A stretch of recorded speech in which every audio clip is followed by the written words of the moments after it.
আসসালামু আলাইকুম, কেমন আছেন সবাই? আশা করি সবাই অনেক অনেক ভালো এবং অনেক অনেক সুস্থ আছেন।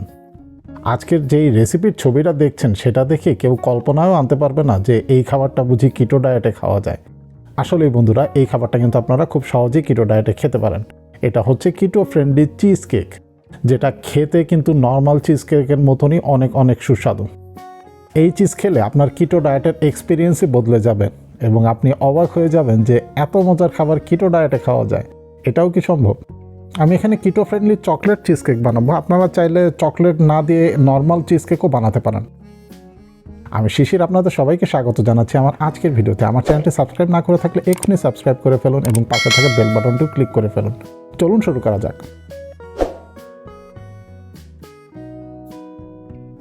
এই চিজ কেক বানানোর জন্য প্রথমে লিকুইড চকলেট বানাতে হবে। তার জন্য একটা সসপ্যানে আমি পানি গরম দিয়েছি এবং তার উপরে একটা সিরামিকের বাটি রেখেছি। আপনি যে কোনো ধরনের বাটি রাখতে পারেন, এটা খুব সামান্য তাপ থাকে, কোনো সমস্যা হবার কথা না।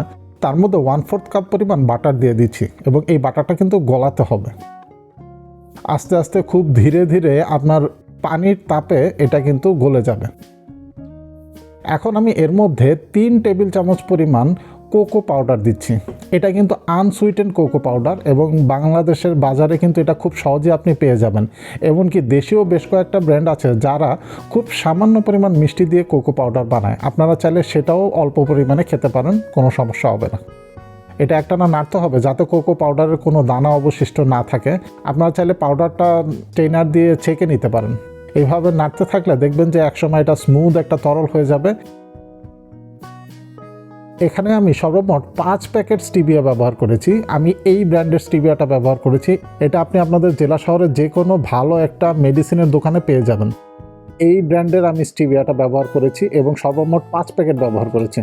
আপনারা আপনাদের মুখের স্বাদ অনুযায়ী কম বেশি করতে পারেন। আমি এখানে 3 লেয়ারের চিজ কেক বানাবো। আমি এখানে নিচের ক্রাস্টটা প্রথমে বানানোর নিয়ম দেখাচ্ছি। আমি নিচের ক্রাস্টটা বানানোর জন্য আলমন্ড ফ্লাওয়ার ব্যবহার করব। আমি এখানে প্রায় 1.5 কাপ পরিমাণ আলমন্ড ফ্লাওয়ার ব্যবহার করেছি এবং এর মধ্যে প্রায় 5 প্যাকেট স্টিভিয়া ব্যবহার করেছি। এখন এই শুকনো গুঁড়োগুলো ভালোভাবে মিশিয়ে নিতে হবে।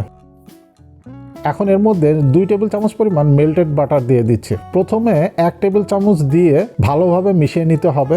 আমি স্প্যাচুলার সাহায্যে ভালোভাবে মিশিয়ে নিচ্ছি। এরপরে বাকি অংশটুকু দিয়ে দিতে হবে এবং এটা ভালোভাবে মিশিয়ে ফেলতে হবে। প্রয়োজনে আপনারা হাত ব্যবহার করতে পারেন। আমি এখানে হাতের সাহায্যে ভালোভাবে মিশিয়ে নিয়েছি। দেখুন, খুব সুন্দর একটা আটার মতো কিন্তু ডো তৈরি হয়ে গেছে। আমি এখন কেকের মোল্ডে একটা পার্চমেন্ট পেপার ঠিক মোল্ডের সাইজ অনুযায়ী গোল করে কেটে নিয়েছি। আপনারা নর্মাল কাগজও ব্যবহার করতে পারেন, তবে পার্চমেন্ট পেপার অথবা বেকিং পেপার যেটাকে বলে সেটা ব্যবহার করা কিন্তু ভালো। অথবা আপনারা নিচে তেল ব্রাশ করেও ব্যবহার করতে পারেন।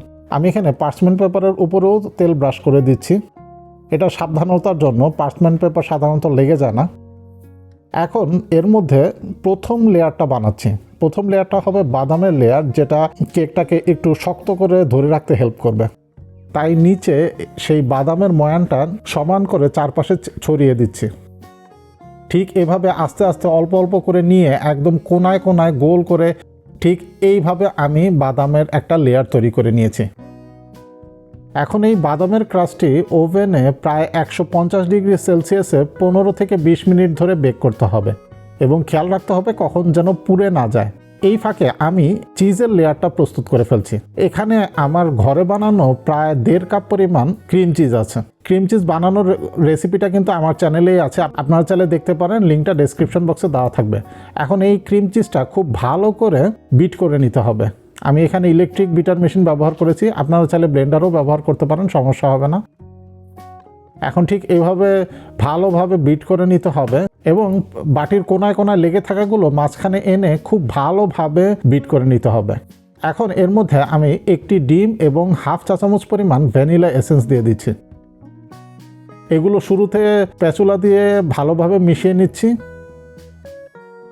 এবং পরে বিটার দিয়ে আবার বিট করে নেব যাতে একটা স্মুথ পেস্টের মতো তৈরি হয়। দেখুন, ডিমটা দেওয়ার পরে কিন্তু চিজটা আরও স্মুথ হয়ে গেছে। এখানে আমি প্রায় 2 টেবিল চামচ পরিমাণ গ্রিক ইয়োগার্ট দিয়ে দিচ্ছি। গ্রিক ইয়োগার্ট বানানোর রেসিপিটাও ডেসক্রিপশন বক্সে থাকবে, খুব সহজ বানানো, আপনারা চাইলে দেখে নিতে পারেন। এখন আমি ওভেন থেকে বাদামের ক্রাস্টটা বের করে এর উপরে চিজের লেয়ারটা দিয়ে দেব। দেখুন স্মুথ একটা পেস্টের মতো লেয়ার হয়েছে, সেটা আমি এর উপরে খুব সমানভাবে দিয়ে দেওয়ার চেষ্টা করছি। আপনাদের মধ্যে যাদের চিজ কেক বানানোর অভিজ্ঞতা আছে তারা আমার থেকে অনেক গুণ ভালো বানাতে পারবেন। আমি আসলে চিজ কেক বানানোর এক্সপার্ট না, তাই আমি এটা খুব বেশি ভালো করে সমানভাবে বানাতে পারিনি। আশা করছি আপনারা খুব ভালো করে বানাবেন এবং বানাতে পারলে আমাকে অবশ্যই এর ছবিটা শেয়ার করবেন। দেখুন আমি ঠিক এইভাবে সমান করে নিয়েছি। চিজটা বেক হতে কিন্তু একটু বেশি সময় লাগে, আপনি চিজটা কম বেক করেও করতে পারেন, সেটাও আরেক রকমের মজা। আমি একটু বেশি বেক করে চিজ কেকটা বানিয়েছি। আমি ওভেনে 150 ডিগ্রি সেলসিয়াসে প্রায় 40 মিনিট রেখেছিলাম। দেখুন চিজটা কিন্তু উপরে সুন্দর পোড়া পোড়া হয়েছে। অনেকে পোড়া পোড়াটা পছন্দ করে না, তারা কম বেকও করতে পারেন, তাতেও কোনো সমস্যা হবে না। এবার আগের থেকে বানিয়ে রাখা লিকুইড চকলেটটা এর মধ্যে ছড়িয়ে দিচ্ছে। সাজানোটা আপনার নিজেদের মনের মতন, আপনারা যে কোনোভাবে সাজাতে পারেন। ঠিক এভাবে চারপাশে ছড়িয়ে দিয়ে একটা স্প্যাচুলার সাহায্যে মাঝখানের অংশটা সমান করে দিচ্ছি এবং এর সাজানোর জন্য এর মধ্যে আমি কাঠবাদাম কুচি কুচি করে কেটে এর মধ্যে ছড়িয়ে দিয়েছি।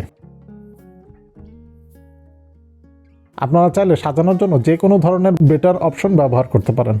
তারপরে এই চিজ কেকটা 15 থেকে 20 মিনিটের জন্য ফ্রিজে রেখে ঠান্ডা করবেন, যাতে চকলেটগুলো একটু শক্ত হয়ে যায়। 15-20 মিনিট পরে দেখুন তৈরি হয়ে গেছে দারুণ মজার চিজ কেক। দেখুন তৈরি হয়ে গেল দারুণ মজার এবং দারুণ সুস্বাদু কিটো ফ্রেন্ডলি চকলেট চিজ কেক। আপনারা চাইলে চকলেট ব্যবহার করতে পারেন অথবা চকলেট ব্যবহার না করেও কিন্তু এটা খেতে বেশ মজার। আপনারা সেভাবেও নর্মাল চিজ কেক বানিয়ে ফেলতে পারেন। কেমন লাগলো আজকের রেসিপিটি? যদি ভালো লেগে থাকে আমার চ্যানেলটি সাবস্ক্রাইব করে এবং পাশে থাকা বেল বাটন দিয়েও ক্লিক করে ফেলুন। সবাই ভালো এবং সুস্থ থাকবেন। আল্লাহ হাফেজ।